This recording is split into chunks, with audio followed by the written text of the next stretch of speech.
Thank you very much for joining us on the Voice of Job Seekers podcast. My name is Mark Anthony Dyson, your host.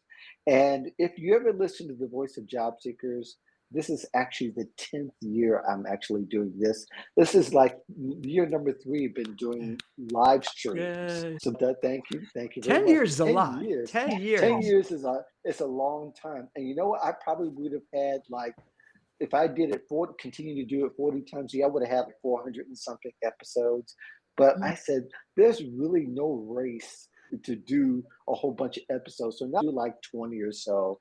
But if you guys ever have any question about the content or guest or with me, feel free to reach out to me. Want to introduce my guests really quick. I'm going to start with whoever I can get to with technology. Gina Riley is somebody that I've seen for a particular long time. She's been working on LinkedIn quite a bit in the past few years, probably more so than the first, like the rest, right? You probably got more active in 2017, 2018. And That's right. I think that's when we first met. Anyway, she coaches, she writes, she's a career coach, creative career velocity, and you guys can read the bottom third. She helps executives and high performing, should I say, with interview skills specifically. Although you cover quite a bit, and you also are a UMAP coach, which is something very unique to yourself. Welcome to the show, Gina. Thank you. I'm so excited to be here and be a part of the 10th year. Oh, yes. And joining me again, she's been on my show a few times. She's been on the live streams a few times, so Job Seeker Nation and some of the other stuff that we've done, and we've collaborated in other ways. Ashley Watkins Thomas. I meant to put the Thomas on the bottom. She's now a married woman. How you doing? Congratulations. And congratulations. I remember when I was on Facebook and you made the announcement, I was like, wow, very good. So that's awesome.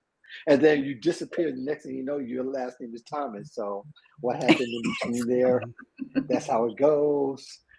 But we take it. She's also a former recruiter, which you took that off your LinkedIn profile. I'm actually our lead recruiter right now. So I'm back into recruiting. Yes. Off your LinkedIn profile. But I guess if you want to go undercover, it's none of my business. No, it's in there. Yeah, everything is on there. I just changed the order a little bit, but yep, everything is still there. Yeah, that's an important piece to who you are and the credibility you have, even though you're credible anyway.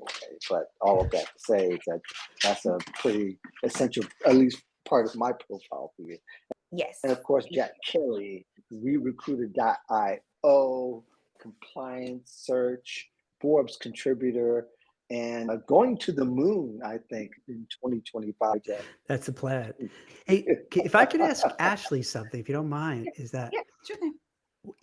What do you think? Is this a good time to go back into recruiting or not? Because to me, I'm seeing a lot in terms of, let's say, the white collar, mid to senior level. It's rough. It's really tough. It so is. what do you It think? really depends. It depends on the organization. It depends on really what your goals are long term. So for me, getting back into active recruiting for a company, because I was doing it in my business, focusing on mostly small businesses, and just took a contract. And then that contract, because the market has shifted so much, turned into a full-time opportunity and a promotion and that kind of thing. So I didn't go into it hoping that this is what my outcome would be. I wanted to do my contract and just, all right, I'm finished, get out of there. But if I had to look right now, I wouldn't move. It's a little too shaky for me in the recruiting space, even the HR space, especially when you're looking at the DEI and all of that. Things are changing a little bit too much right now. I need these companies to figure it out before I will put myself back out there. But for people who are in recruiting and looking to get another recruiting job because they've been laid off or whatever, I'm seeing people take their open to work banners down every day on LinkedIn where somebody's getting a job. It may not look like the job they had before. So they may be branching into something a little bit different, maybe working on candidate experience, and those types of things. But yeah, it really just depends on what your goals are and how you're willing to bend a little bit to match the market. But I think there's something out there for everyone, but I don't know that I want to be out there. Not right now, not right at this point. And that's just my personal choice. It makes a lot of sense. Makes a lot of sense because it sounds like you have a good situation there, but yeah, for a lot of people, it's Maybe the not so great. yeah. Yeah. Recruiting has taken a hit over the past year and a half or so. People, HR and recruiting, like you mentioned, anybody who's done DEI looked like they came at a time where it was hot, and then all of a sudden they're the first to get cut. There's a lot going on considering. But let's jump into Mhm. some topics, and some of this actually related to what we're talking about. One hot topic, Jack and I, you and I have talked about this, and I remember some of the things that we even talked about in our last live Mhm. stream about salaries. And I wanted to get your take on, all of you, on your take, and we'll start with Gina. I think you saw this 36,000 to 1 million as a salary range. It was coming. We knew it was gonna be coming. Some states are trying to regulate this. I don't know how regulatable it's going to be, especially if people decide to go just have it posted on their site and they can control the narrative however they want to. But I think the question I've seen a lot on, and maybe you guys have, is how to navigate, or how job seekers should navigate this idea, the fact, there's a almost a $1 million difference between salary, the starting salary and the top tier. I have some ideas which I mentioned on the podcast before, but hey, Gina, do you have some ideas how job seekers can narrate or control the narrative to some degree, or maybe even better yet, get through the minutia of dealing with the salary range when you see something like that? Because we're going to probably see it more until there's some kind of mandate that says otherwise. I think to answer your question with another question is, where is the common sense?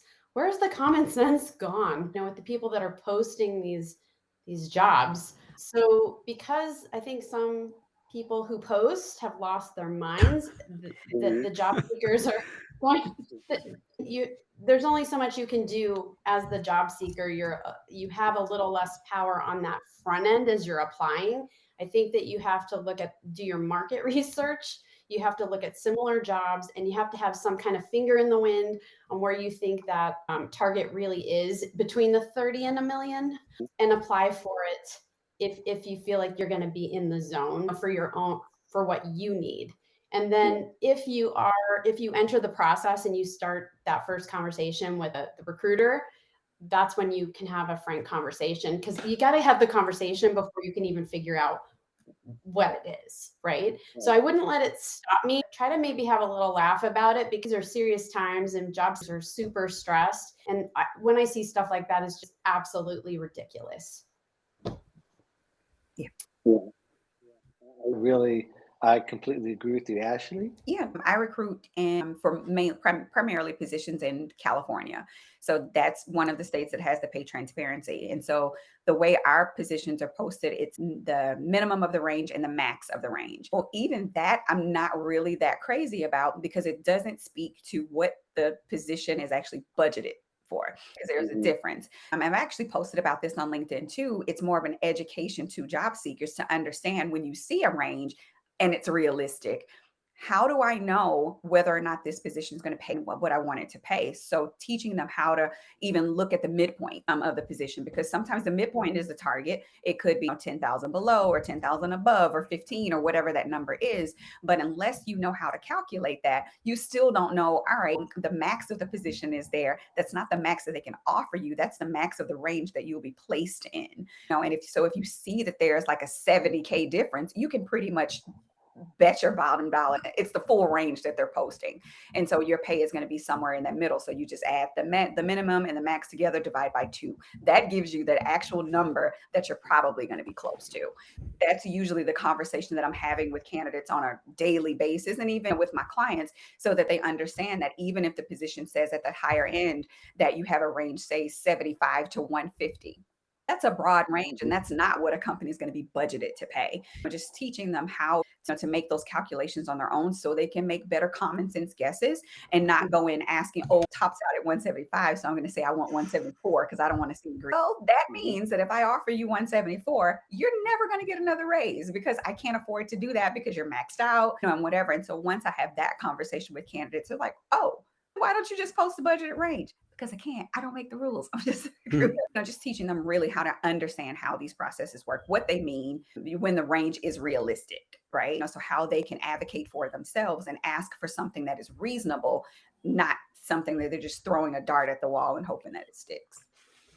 It brings up the question, the old idea, and I probably go back a few years where when I was doing a lot more coaching and things like used to be able to look at, try to find some state and try to find some regional salary ranges for the position in that particular market and try to get a good idea of what that range might be. Is that out the window now? I wouldn't say so. I think that you can it gets you pretty close, right? So sometimes like sites like PayScale and salary.com, even Glassdoor, even LinkedIn, sometimes they have those values and they're reasonable, they make sense, but they don't take things into account like industry a lot of times. You have to take the industry. Internal equity is something that they really can never speak to because they don't know what the internal market even looks like for that particular company. So it can get you pretty close just to get you in a roundabout so that you know where the conversation should start. It's not Bible. You shouldn't be looking at external sites having them tell you what a company is going to pay because that external site has no idea about those things that are private to that particular company or that are specific to that particular company. But it does give you a place to start the conversation because it'll give you like a median. You'll have, a minimum and a max for people who have similar experience than you. But the best way to find it out is just have the conversation with the recruiter. And then you can gauge whether or not what they're asking you to do in that job is worth the money that they're willing to pay you for it. Good. Jack, your thought? Mrs. Thomas now. I think that's a really great analysis in putting together and try to make sense of something that really doesn't make sense. And to Gina's point, I think you're a nicer person than I am trying to give some color and context to it. But I think it was on the part of the companies, their intentions were purposely to do this, to make these big salary bands so wide that they become meaningless. In a way, it's what they're doing is subverting the whole law, rules, regulations that they're trying to do to make it transparent. So they're gaming the system by doing. Now, we were talking about 36,000 to a million, but let's just even say it's 100,000 to 500,000. They're still so large, it's meaningless. And then what I take umbrage about is this. What I've always seen when you have a range, people will anchor to the higher end of the range. Because they feel, hey, I see this job. Oh, there's 10 bullet points. I have all 10. Oh, I went to good school and look at the companies I work with. So I should get that. So they anchor to that. And then if they don't get it, they get very bummed out. They hurt their self-esteem, their self-confidence. And then also I think then start thinking, hey, maybe is there some bias there? Why is it that I didn't get it because I have all the attributes? So to me, it seems more problematic to give those wide ranges because it causes more damage to the job seeker, to the candidate, and to the company itself, because now you don't trust that company. It's like, what are you doing? If you're playing game, I'm not even working there yet, and you're playing games with me about the salary. So you can't even be freaking honest with me and say the real salary is probably such and such. And then I would respect you as a company more because like you're telling me what it is instead of a guessing game. So to me, it's just so bizarre. I mean, I get what they're trying to do, but I don't think any of these companies really sat back and had this analysis that the four of us are talking about. And maybe they should reach out to people like us and say, hey, are we doing something that's not really good and we're just actually shooting ourselves in the foot by doing this? This is not helpful. Maybe to some degree, Jack, and let me know what you think of this, and Gina and Ashley, you could chime in on this. Is there value maybe in reverse engineering your negotiation or at least approaching the salary combination by asking, hey, what does that $1 million salary look like to you in this position. So that way it gives them, puts them on the spot, having them to explain, well, you've got to walk on water. And you've got to be able to break bread and feed 5,000 people.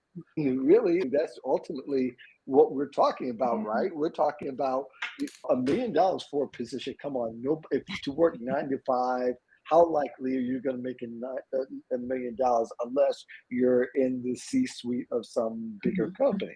What do you guys think? I have transparent conversations with candidates. That's just the only way I can do it. I can't force.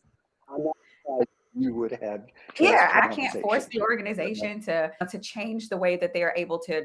And I think it's the easiest way for the organization just to put the salary. So we actually have a listing that says it's the salary range. It doesn't say that's the pay range, because that's different.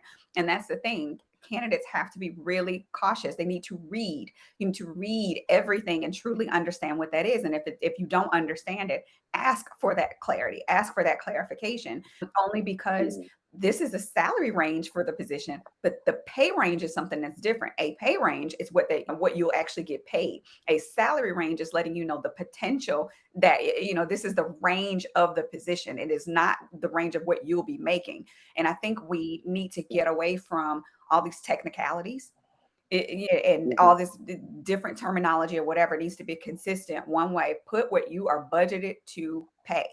And that's it. That way you're not, somebody's not walking away thinking that you're trying to get the best of them. Because I do have to, like I said, a lot of times have those educational conversations with my candidates when I know that the average recruiter is probably not going to do that. They're just not. I know a lot of people do. Actually, I've heard that. I have contact and communication and relationships with a lot of recruiters who they handle their situations with candidates a lot like I do. I'm one who follows up. All candidates that interview with me have my cell phone. They can text me, they can ask questions or whatever. I know that I may not be in the majority because not a lot of recruiters are allowed to do that. So it's not because they don't personally want to do it. That's the structure of their organization. Those are the rules, that they're their compliance. That's what they've been instructed to do. So because so many different companies do things so many different ways, if you have a great experience with one company and another company doesn't do that, it's easy for you to look at that other company like, they need to get it together. They didn't treat me right. They didn't, whatever. So it becomes this comparison game. But if you have a consistent process for how your salary is listed, I think now you remove the gaming out of the system, because it shouldn't be there in the first place. I should know, if I'm applying for a position, this is my potential. This is my earning potential in this position. This is my work schedule for this position. It should be flat out. It shouldn't be a guessing game. So I've got excellent. Go ahead, Gina. Slight different twist, just coming from the executive search side. So I'm also affiliated with Talents Group. It's an executive search firm. And I've been in the position where I'm going in and I'm contracting with a client. I'm understanding what their needs are.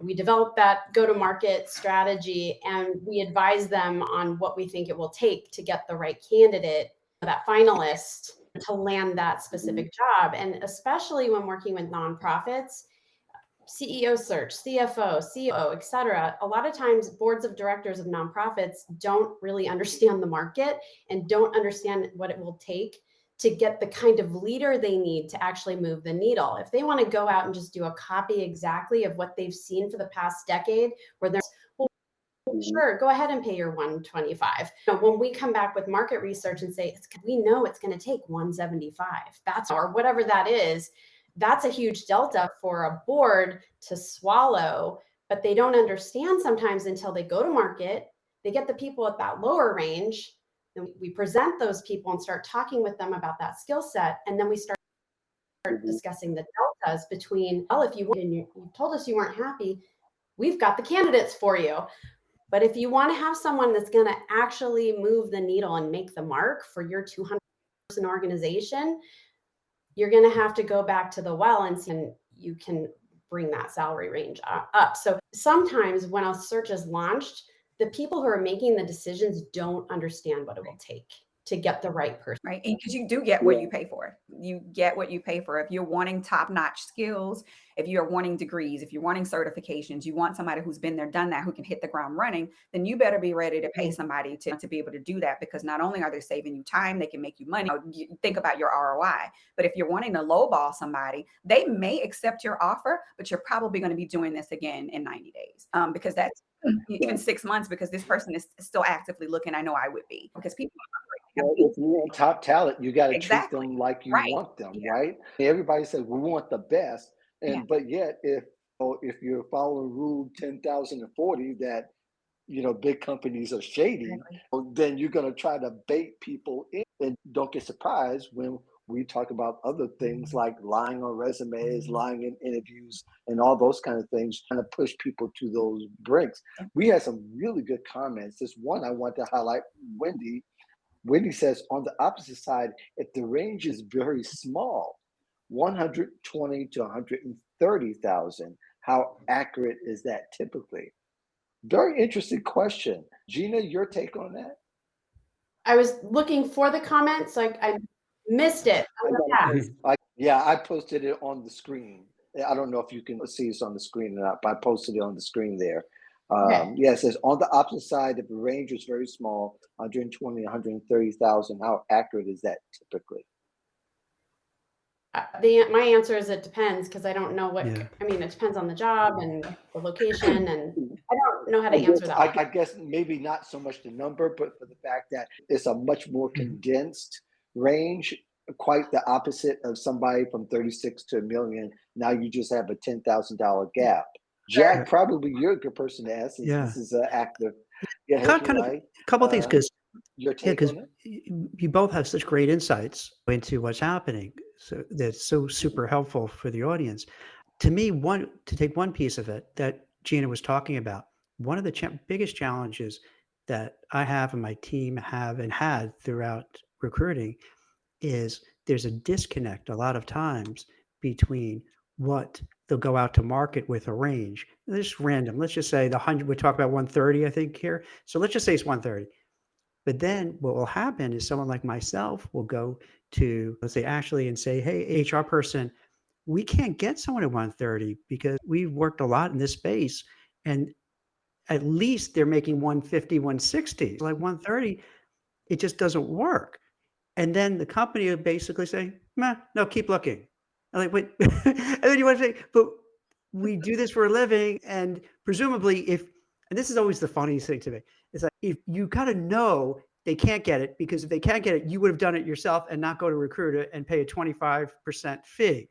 So that you gotta know that that person isn't existing at that level. Otherwise, you would have recruited that person already, especially if it's 2, 3, 4, 5, 6 months that went by. Come on, like you have to change it. And these companies are so reticent to just say, huh, my bad. We misjudged the market. Let's change it. Let's up the comp because that's what they're asking. Or in lieu of that, maybe someone might want a remote option. They'll take the 130 as opposed to 160 because they could work remote and that would work. But that doesn't happen too often, which is Yeah. so frustrating on behalf of the company because the company is scratching their head. How come we can't find someone? The recruiter is frustrated. I'm getting you people, but they're asking for more money.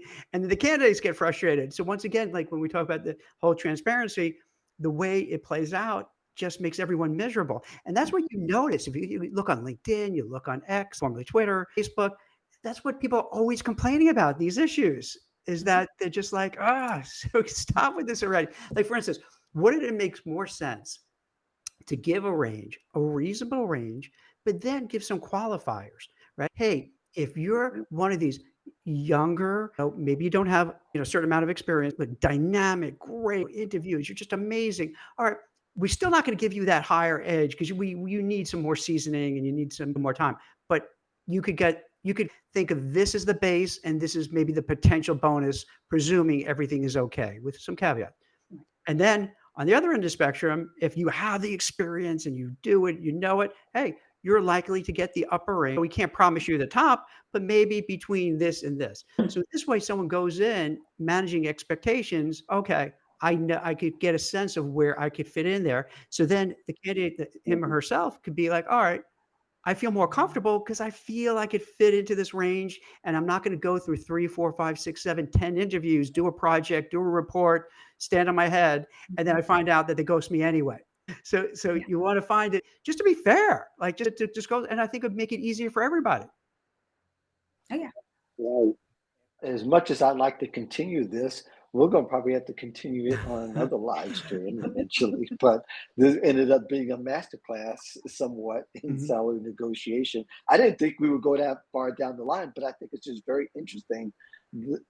I think the underlying message is job seekers. One, research really is a very key factor in moving forward in your career if you want to climb, if you want to scale your career. But secondly, is live in the real world where that you can't pull the wool over anybody's eyes, because I think employers get even more sensitive when they start gaming the system, or you got two entities that start gaming the system.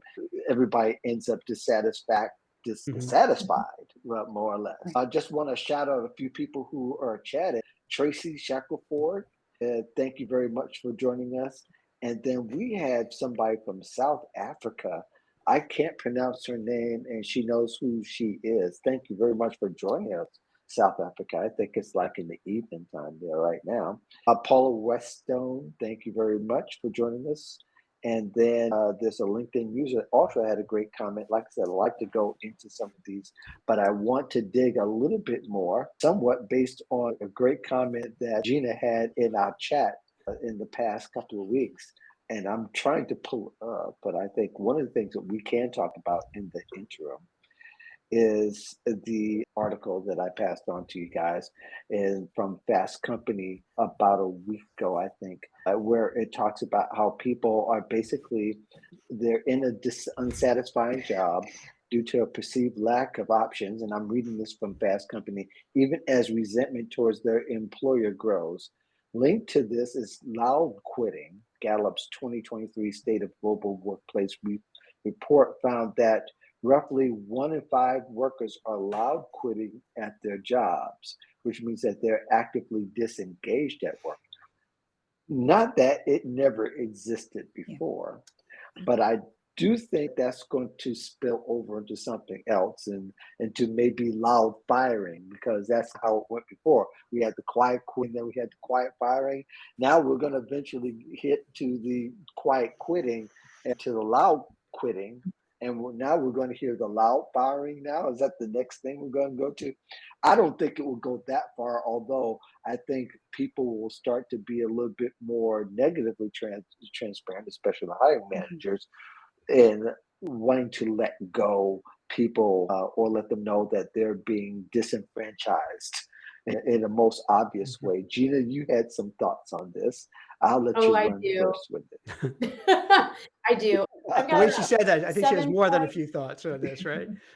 I do. I have a bunch, but what I'll do is I'm going to move through. I'm not hogging all the time. So first, I would say we've always had employees who don't want to be there and show up and don't do what they need to be doing. And we know that can pollute the rest of the culture as well. For the people who are on board, who are look around and they say, why should I try if they're still here? Also, the article, it's good, but it gives these 4 things that we could read in any article about, okay, we need to communicate with our employees, and all the things are there that we all can go, yep, that's what we should do. I think that we need to go one level deeper. And the first thing is we need to diagnose, why are the people in our specific company and culture checking out? Why are they resenting being there? Why are they not doing their work? So the first thing is you have to have OD professionals who can go in and do an organizational diagnosis, find out what's going on. Then you need to feed that feedback back to the employees and say, this is what we discovered. We know some people aren't happy here. We're going to be transparent about it. These are the things that we need to start addressing. Then we need to involve our employees in the remedy. The people that are already there, that you've already spent all that time and money to attract, that are on board, why not get them involved with fixing that problem? Because then they will be invested. It's not a tops down, shove it down people's throats approach. Then the next thing is look for executive sponsorship. Have the executive team that's bought into whatever initiative this is going to be. And you need to have a sponsor who says, I'm going to be measuring and monitoring progress on the initiatives that we're putting out there, so we know that we're making progress and making people feel heard, happy, thriving, all of that kind of stuff. In some cultures, it might be more opportunities for professional advancement. For others, it might be flexible work environment. I don't know what it is. And we can all make guesses, but why not find out what the truth is? I think that beyond measuring and monitoring our performance, we have to performance manage out poor performers because they poison the culture. Sometimes there's people that are just not going to do the work. It doesn't matter what we do, what initiatives that we have. And then the last thing I would emphasize and promote employee benefits, like mental health benefits, things that actually can help people feel better when they show up to work, that they also feel like those benefits are coming into them, and that's also helping them thrive in their environment. That's my 7 list quick hit. I'll pass it over to you all. You did. I appreciate the brevity. One of the things I would say these days in corporate culture, it seems like to me, and I'm not in the corporate cultural space these days, but I remember feeling that there are a lot of environments more than realize that culture is often splintered and dependent upon who your manager and your team leaders are. Some team leaders can do well by protecting the people by responding in ways that are appropriate, and that work is getting done, they're being rewarded for their work. So therefore, when you get surveys that come along like that, that suggest that, hey, is there something wrong, or is there something that we want to know? Everybody's going to respond to their culture. It never really ends up somewhere in the middle. I don't know if that's Jack or Ashley, that's your experience, but your thoughts. For me, I think I've done a little bit of each one of those things: the quiet quitting, the loud quitting. I think I've done. All have Yeah, I think I've done them all. But when I think about the times that I've done the quiet quitting, it was, just because I wasn't heard. So it was no point, in saying something, because it's already been said and it's been brushed under the rug. Oh, this is because it's working for everyone else. Because I think that's where the issue comes in when an organization tries to treat their employees as the same person, having the same needs, needing the same, having the same goals and aspirations and whatever. So, for me, being in a management role now, I never aspired to do that per se, but in an effort to try to keep me while I'm quiet quitting, I'm presented with those types of opportunities. I'm like, no, this isn't it. I haven't had a raise in 3 years. That is what I've been saying, for the last couple of years. So you're not listening. So it's not that the employees are not saying anything. It's not that things just can't be fixed. I think there's just a disconnect between the leadership who make the rules and who design the programs and who put things in place, who do these surveys and whatever. I think by the time the employees figure out, because it doesn't take them long, because people talk, especially when they're mad, they have plenty to say and plenty to share. And so by the time they figure out that, for one, your surveys are not anonymous, right? So now I have no safe space to say anything to anyone, because now they've announced in this whole little thing that this one person said, blah, blah, blah. Because I've seen that type of thing happen. It makes people more reluctant, and now they're angry. Have you ever been in a situation where you wanted to say something? When you think about our parents, you want to tell them, you're wrong, and that's not how, how it works, but that there's some backlash coming from that. So that's what employees are experiencing every single day. They have these issues. They can bring their issue to the direct supervisor, but it can't go any further in a safe way. And I think that's how we forever have this cycle, and you can name it whatever you want to name it. This has been happening for years. And I think, having been in those types of situations, I can say if things were handled the way that Gina mapped it out, it would be great. But that's not what's happening in a lot of cases. I'm very fortunate in my situation right now because I am heard, and I can, make change to a certain degree. I can make that change. But I've been in situations where it was like, okay, but I told you the building's on fire. I'm telling you. And now you think that a pizza party, it's going to solve it. So yeah. I love pizza, but that's not my issue. Pizza will pay the bills. And I think you bring up a good point. And Jack, and maybe you even talk about from your perspective, because you write very often about these trends as well, is that very often when it has to go company-wide, you lost a certain section of the company already by the time, because like I said, it takes a while for them to generate some kind of traction on these different surveys.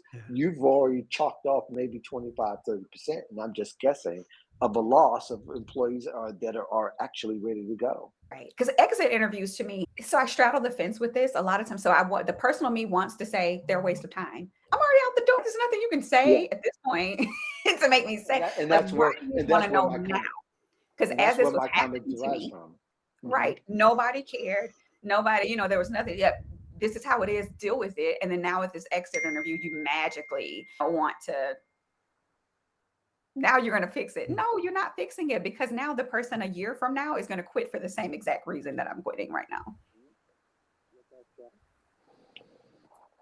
Oh, you got quiet there. Are you on mute? Can you hear me? Yeah, I can hear you now. Oh, he might be on mute. think- I would say there's another thing that we talked about a little bit, which is we got to do a better job training our managers.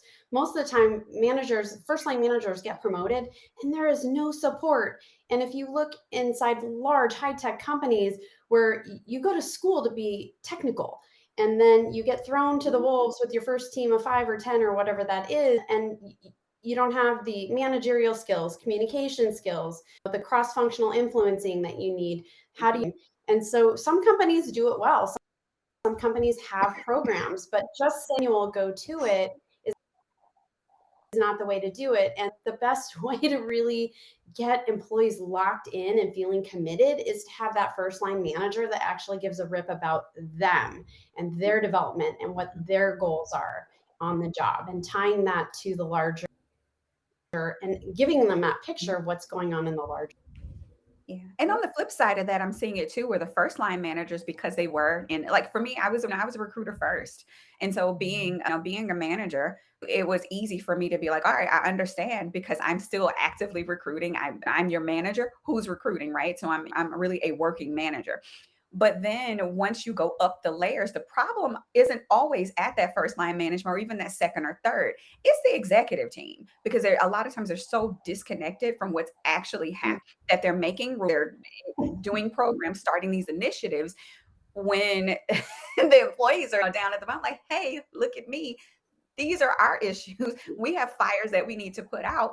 We're not thinking about what you're thinking. Yes, that may be a great idea, but our immediate needs are these things, and there's just a drastic disconnect between there. So you've got what Gina's talking about, where somebody's thrown into a situation because of the work that they do. A great worker doesn't make you a great manager. So you've got that situation. Then you have the great manager who can't do the job that they need to do to develop their team, so that there's a steady flow of new managers and new support people and new cross-function and new projects and all of those things. So I think everything just needs to be dissected at all levels, not just at the front line, not just at the middle management, not just at the even at the senior manager level or whatever. It needs to go all the way up to the executives. How are you being a good leader? Are you getting leadership training? Because we model you because you make the rules and trickle them down. So Leadership in a company always trickles down. It's never, and nothing change never trickles up as much as you try.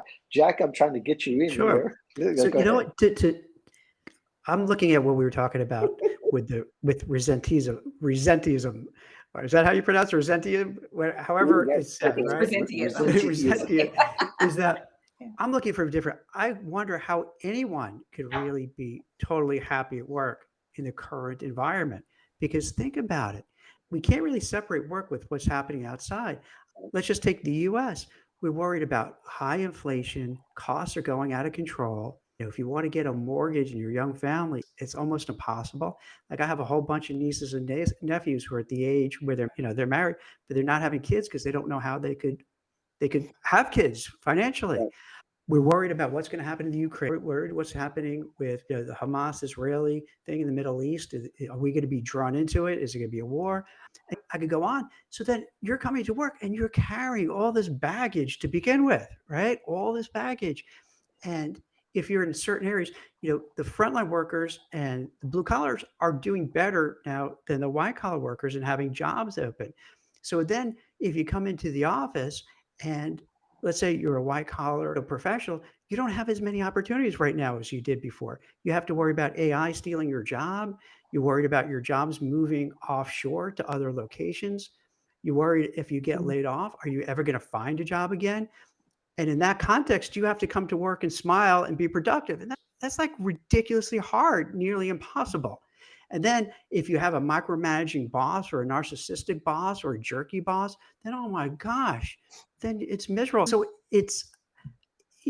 we can't get rid of all those macro global things that are going on, but at least management, senior management, leadership should understand that their workers are under complete duress and stress. And then you have a whole suite of people who were promised you could work remotely. So then they moved out of big cities to maybe lower cost locations, put their kids in new schools. And now, nope, you got to come right back. So now you got to come back, do the commute. It's expensive to commute. So yeah, I could see how people are resentful because they're just so frustrated with the situation. Even if the company's an okay company, even if they're treated relatively well, it's this like toxic thing that's brewing. And I worry about that. I worry about that for the future generations too. If things don't improve, how hard is it going to be for the kids, Gen Zs and whatever's coming after Gen Zs, the alphas, maybe, I don't know. Like, how is it going to be for them if it's getting so difficult now?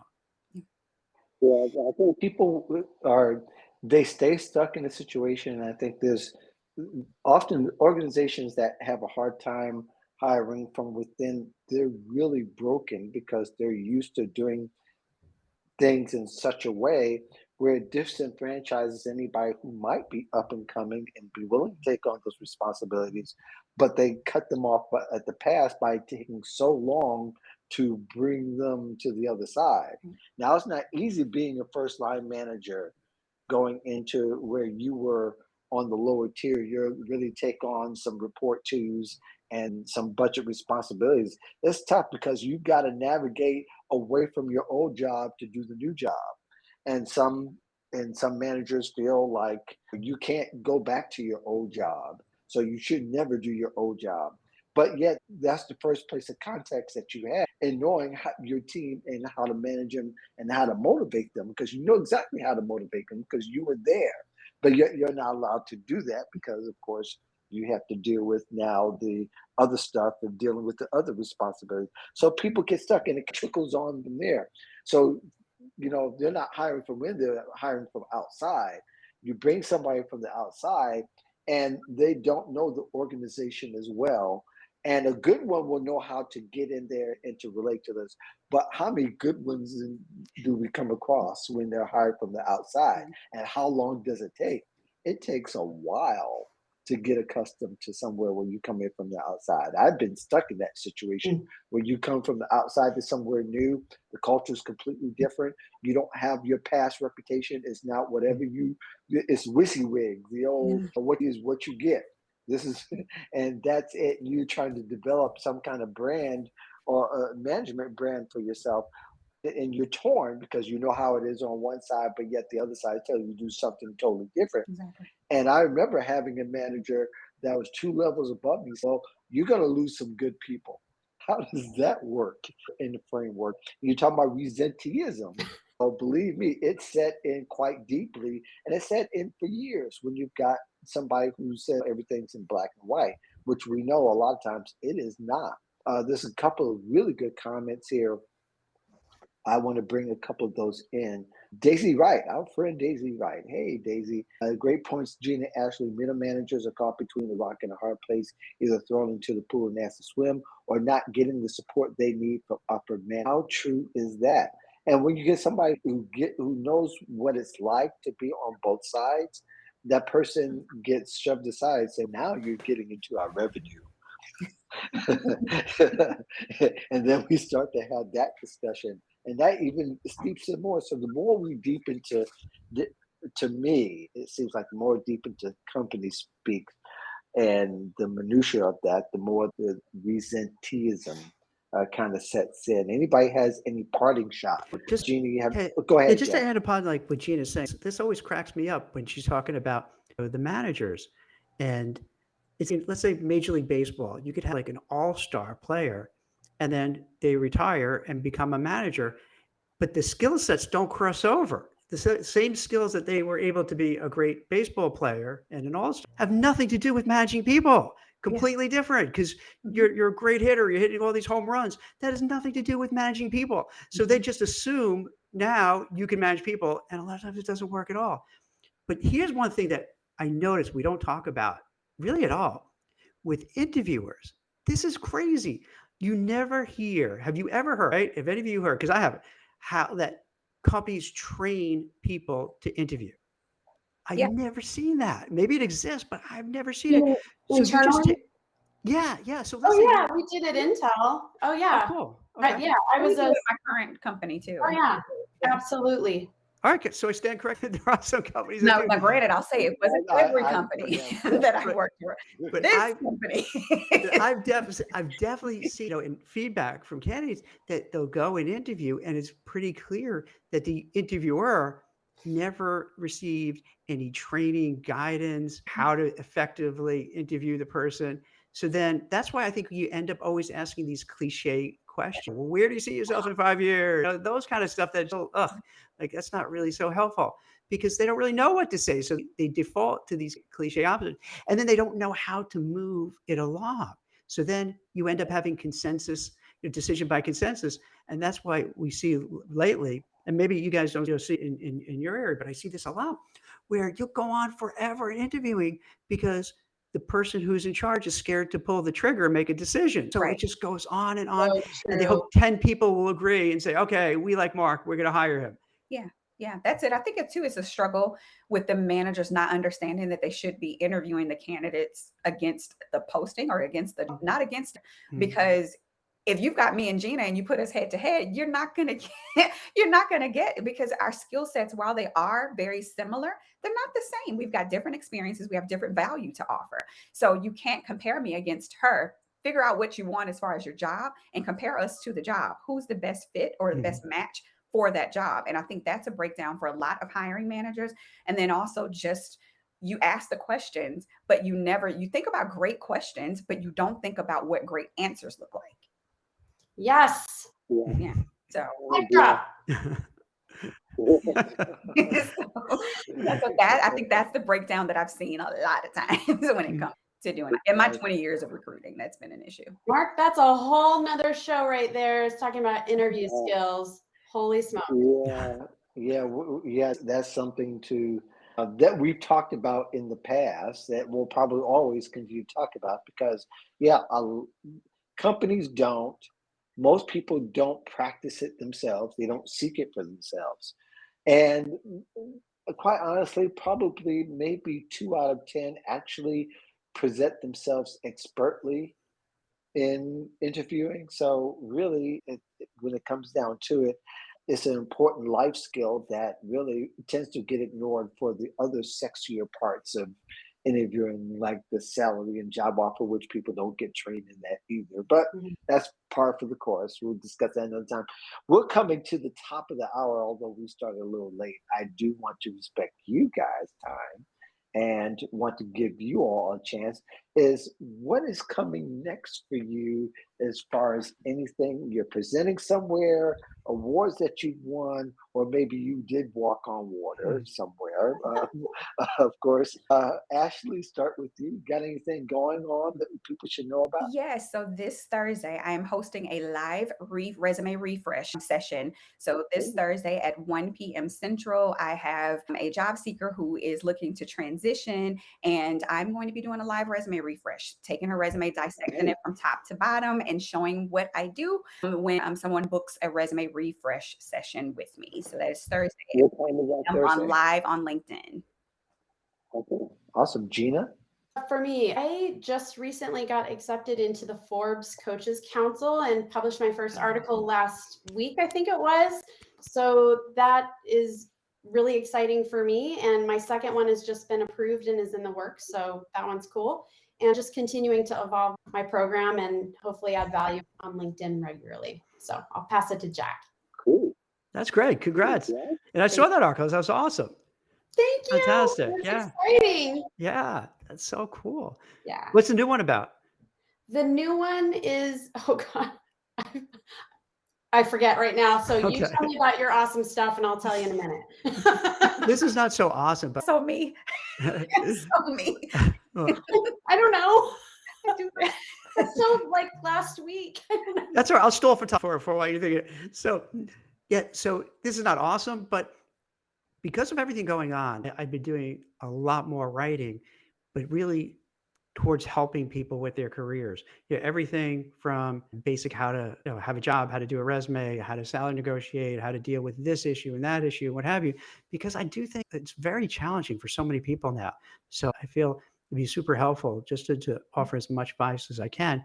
And I'm going to try to do a lot of LinkedIn Lives, bring in guests like you guys, and or sometimes do solo like I did today, because I think people are really hungry for good sound advice and guidance. So, and then in full disclosure, recruiting is slow, so I might as well do something that's productive, because in my space, it's really clunky and slow. So rather than be boo-hoo, let me be productive and make something happen and help people out. So that's what I'm focusing on in the short term right now. I like it. I appreciate you said that, Jack, because I think a lot of people think that just recruiters are just constantly in motion, and we ebb and flow too. And I think that's important to know, because a lot of times job seekers think, oh, it's all happening outside of me and things are humming along. And that's not necessarily true at all times. So I think that's really human. Okay, and to answer Jack's question, this is the title. It's called Executive Search, How to Get on Recruiters' Radars and Cool. High-Level Opportunities. It's just really about making sure you've got that complete profile and an active network, and how do you activate people and how do you attract opportunities versus just waiting for someone to pluck you out of obscurity. Yeah, sounds great. And that's well needed too, because just because they're senior level people, it doesn't mean they know like how to find a recruiter or what to do when they, once again, just like a manager, just because now you're promoted to manager doesn't mean you're a manager. Just because you're an executive doesn't mean you really know how do I deal with a recruiter, what kind of recruiter, what do I say, what do I not say. So yeah, I think that's going to be a good piece. Thanks. I got a couple of things going on. One, and I'm late, and actually I haven't even posted it on LinkedIn yet, but I have a new article on lensa.com. The title is Job Description Red Flags As We See Any of These 5 Signs Run. Oh, that's a good one. I would appreciate the feedback. I went out on the limb for this one. And what I included in this article is, since there's so many job scams that people run across, is how to detect them when you read the description. I might be getting in some trouble with this one, because what I insinuate sometimes as well throughout the article sprinkled in, that sometimes real companies write job descriptions like they're scam artists. I'll see how that's going to go across. Did you publish it yet, Mark? Yeah, it's published on lensa.com. You go to lensa.com/insights. It's one of the featured articles right there. Okay, I'm going to post it on LinkedIn tomorrow.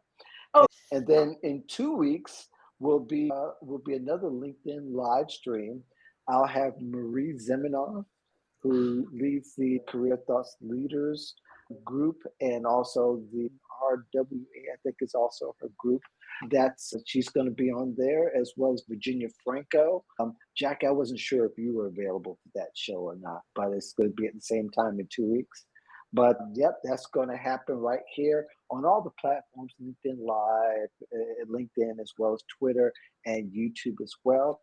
And should you want to hear the podcast, you can go to the podcast, which I'll be releasing an episode tonight, a new one. I look forward to that. In the meantime, thank you all very much. And thank you very much for participating. So many of you have done this. And if you have any questions, feel free to contact me. In the meantime, peace and the value of love. And we're out. Thank you. Thanks. That's great.